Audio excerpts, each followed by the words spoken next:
G'day Brenda, Hayden here from Pacific Toyota, giving you the personalised high-definition virtual tour of our 2019 Mitsubishi Outlander ES 7-seat. Now before I get to the Outlander itself, what I thought I'd do, Brenda, is show you who Pacific Toyota are. So if you haven't been here before, this is us up here in Cairns.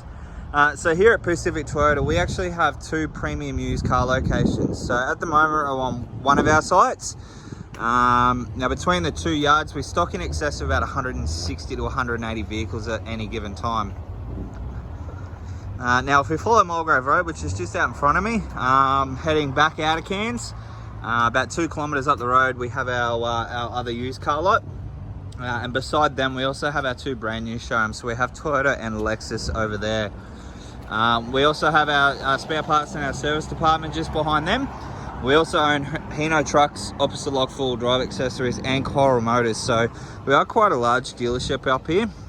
But without further ado, we'll get back to the video tour of the Outlander for you.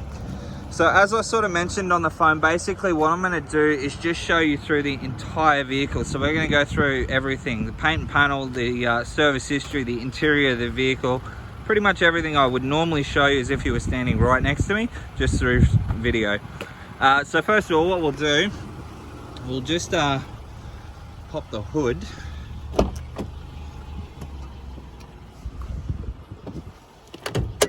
And we'll show you through under the engine bay. So as you can probably hear, I do have the car running at the moment as well. So at least you know it's got an engine and it works.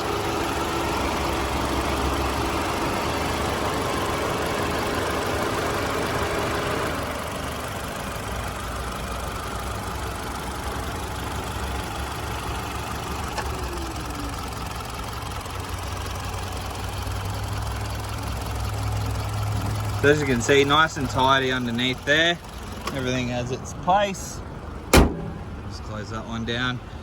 Just show you down the front of the bonnet. Now there is a slight dent just at the front of the bonnet there. I don't know if the camera's just showing that up, but it is just here.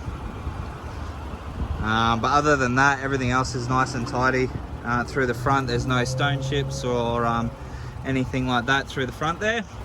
So what we'll do, we'll go through the front bar here, and as you can see, we do have that really aggressive dynamic shield, which is very common to the Mitsubishi. You can see through your headlight area there, you do have a projection globe, which is this one just here. So instead of reflecting the light out, it actually projects it out, so you get much better vision on the road. And then down beside that, you also have your daytime driving lights, so they stay on all the time, giving it a nice look as well. So through the front bar, we'll just work our way around the vehicle.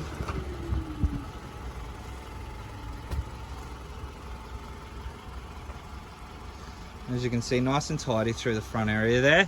So I'll just show you through the rims. So they are a Mitsubishi alloy wheel. They are genuine, and they're wrapped with a Toyo tyre. Now that's a low profile tyre, and they're on an 18-inch rim. Plenty of tread life left on them as well. Toyota, a very good brand of tyre. I dare say you'd probably get a fair bit of life out of those there, but we'll show you down obviously the driver's side here. Just down all those panels, and as you can see, all the panels are nice and straight. There's no visible dents that I can see in any of them. So what we'll do, we'll stand back up and show you through all the paintwork itself now. So as I mentioned, I will point out any discrepancies on the vehicle. That way you know exactly what you've bought, and there's no nasty surprises when the vehicle arrives in Townsville.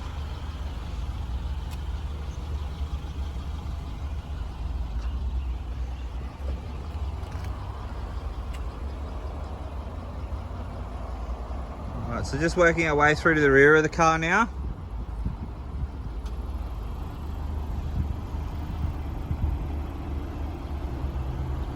There are a couple of little marks along the back tailgate here, as you can see.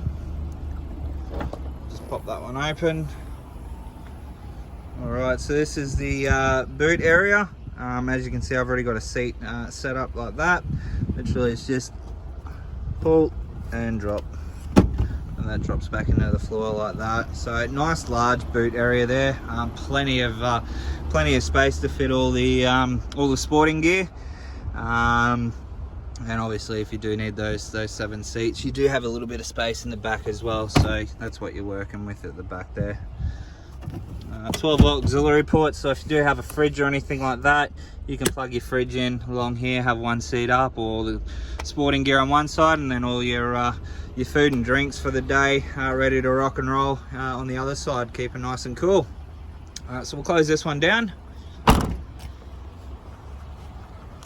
Go down the passenger side now.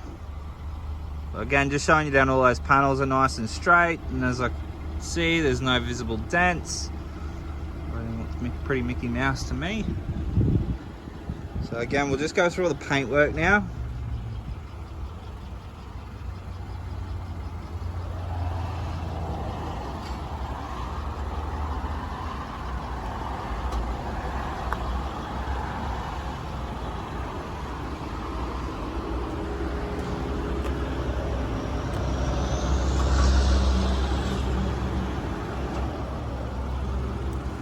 All right, everything down that side seems nice and tidy as well. Just through the second row of seats here.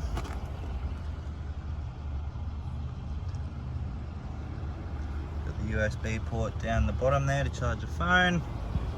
All the seats are in really good condition. There's no rips or tears or stains. I'll jump in the driver's seat now. Show you through all the instrumentals on the vehicle. So straight up we can see that the vehicle has 28,643 K showing on the clock. So we'll move through to all our instrumentals now. So all your Bluetooth and stereo controls are just here on the left hand side of your steering wheel, and then all your cruise control options are just here on the right hand side now, along with your cruise control being this button here. We also have what's called a speed limiter pin. So I assume most of the speed limits in towns will either be 60 or 80 k an hour. So how this one works, basically what you do, let's just say you're in on Dalrymple Road, which I'm pretty sure used to be 80, might be 60 now, but get up to your 80 kilometers an hour, press your button, it'll drop a pin at 80 k's, and then basically you can sit there at 80 with your revs, and it'll just sit at 80 k's, so it won't actually break past that unless you put your foot flat to the floor, and then it'll break the pin and obviously creep back up to 100, or you press this button here to cancel the pin out. So cool little feature. I know what police are like sometimes. They can hide in the most uncommon spots and get you for going just a couple of k's over, so obviously that there will save you bacon. All right, so down on the door card here, we have all your window controls, central locking, window lock, and then all your side mirror controls as well.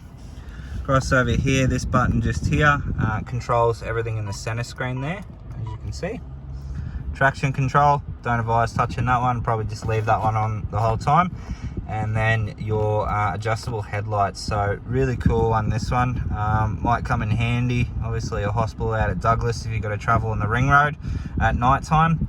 You can raise your lights in the air so you get better vision. And then obviously if you're in the city around Sturt Street or somewhere like that, you can just drop your lights down because you've got all the street lights giving you a heap of lighting on the road. So cool little feature. But we'll move over to the infotainment system now. So this is a Mitsubishi Motors infotainment system. It is all touchscreen. What we might do, we might just crank it up so you can hear it.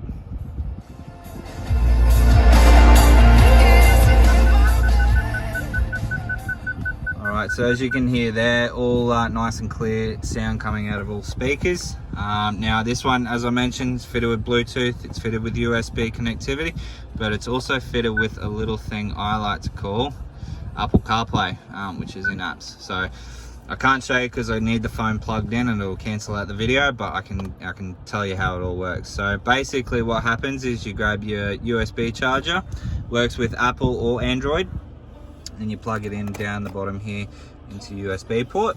Okay, and what will happen is it'll display most of your apps that you have on your phone. So pretty much the only apps that you'll get that you can use while you're driving. So messages, which you probably think is a weird one because we're not allowed to send messages when we're on our phone, but I'll explain that one in a minute. You get obviously your phone, so you can make calls. Satellite navigation, which is all Google based through your phone. Settings, your music, and then obviously if you've got podcasts or anything like that, or you listen to a different radio station where you've got their app, that'll display as well. So what we might do, we'll jump back to the messages. You're probably thinking, why the hell would someone put messages on your phone, on the screen, when you can't use them when you're driving? Well, due to technology, and I believe this is a safety device, you can actually send a message while you're driving without even having to pick up your phone. I believe they created this to be, I guess, cool and hip and whatnot, but I reckon it's a massive safety device against our younger generation. A lot of our young generation, that's the first thing they pick up is their phone and their texting and whatnot, and it's causing a lot of grief and hassle on our roads. So basically how it works is, let's just take Apple for example, because I have an Apple phone. Siri will read a message. So you receive a message when you're driving, she'll actually read that message to you and ask if you want to reply. Now it's all voice activation, so you say yes, and then you say the message that you want to send back to that person. Siri will then read that message back to you and ask if you're okay to send it. You say yes, and the message gets sent. So there is no need to pick up your phone and send a text. You can just do it all through voice activation. I think it's probably one of the best inventions that's come out in the 20th century. It's definitely saving a lot of people's lives when not having to use a phone and doing it all through voice activation. So that's basically a little rundown on Apple CarPlay or Android Auto.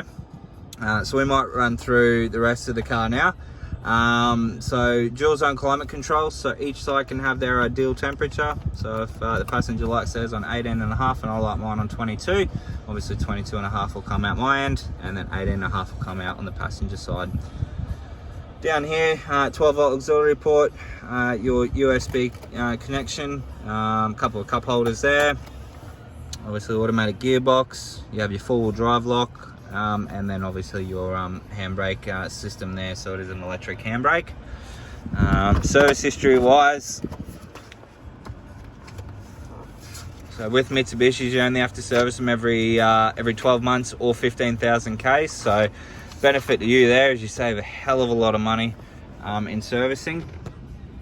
But as you can see here, we have your first service there at 17,230, and then we have done a service, so the sticky here, so your next service isn't due until the second month 21 or 43,000 Ks.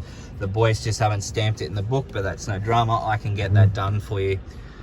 So a full and complete service history with the vehicle there, as you can see. This is our original advertisement.